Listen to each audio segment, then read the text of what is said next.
भद्रक जिला चांदबाली ब्लॉक घंटेश्वरी अंचल में सारा ओडिशा प्रसिद्ध 11 रुद्र अवतार एक हनुमान बाटिका तोटोपट्टा छक निकट में स्थापित होइछि।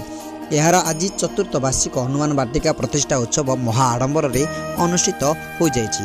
एठारे महावीर हनुमान जीवकर 11टी अवतार को नहीं यह बाटिका बना जाउछि। मुख्य महावीर हनुमान जीव उच्चता 58 फुट होइथिबारु यह ओडिशार तृतीय स्थान बाटिका भाव में परिगणित होछि।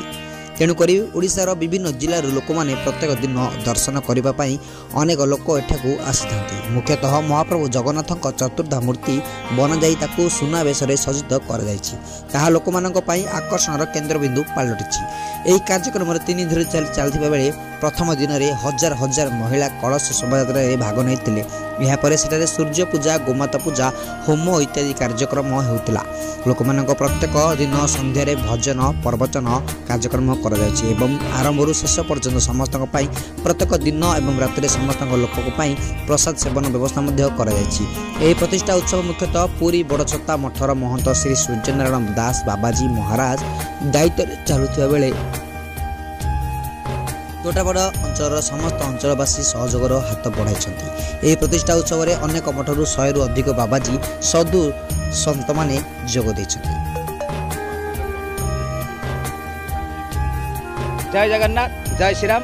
पुणी थे आपण मानक दंडवत भास्कर न्यूज चैनल तरफ आपण मान मोर ओडिशार समस्त माँ भणी मानक एवं ये जो तोटापड़ार हनुमान बाटिकार समस्त श्रद्धालु भक्त मानक कमिटर गुरुजन मानक ये अनुष्ठान भाई आम तो गढ़ी दीचे सत्य 3 वर्ष पालन है कि यह जीवित केमती रहिबो चिरंजीवी केमती रहिबो मोर भक्त मानकर अनुरोध यह विषय किसी कहवाई। तेणु चिरंजीवी केमती रहिबो ना धन जीवन देई प्राण परमशास्त्र भागवत धन जीवन देई प्राण आम ये समस्ते आसुचे अधिक संख्यार सत्य हेले महाप्रभु कहते बाबूरे धन दबु प्रथमे एवं जीवन दबु दरकार पड़े एवं दरकार पड़े प्राण त्याग कर महाप्रभु से भावना से मनोभाव जो आसो से जाकि आम अनुष्ठान चिरंजीवी निश्चित भाव में हम ए कहीं बर्ती करवानी कही मो हनुमान निकट में प्रार्थना करुँची।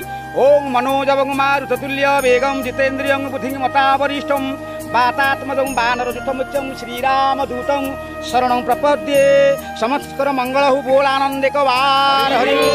जय जगन्नाथ भगवान की जय जगन्नाथ भगवान की जय हनुमान बाटिका की जय हनुमान बाटिका की तोटापड़ा हनुमान अनुष्ठान की अनुष्ठान चिरंजीवी हो बोलानंदिक वार हरि हरि बोल। जय जगन्नाथ जय जगन्नाथ जय जगन्नाथ जय जगन्नाथ।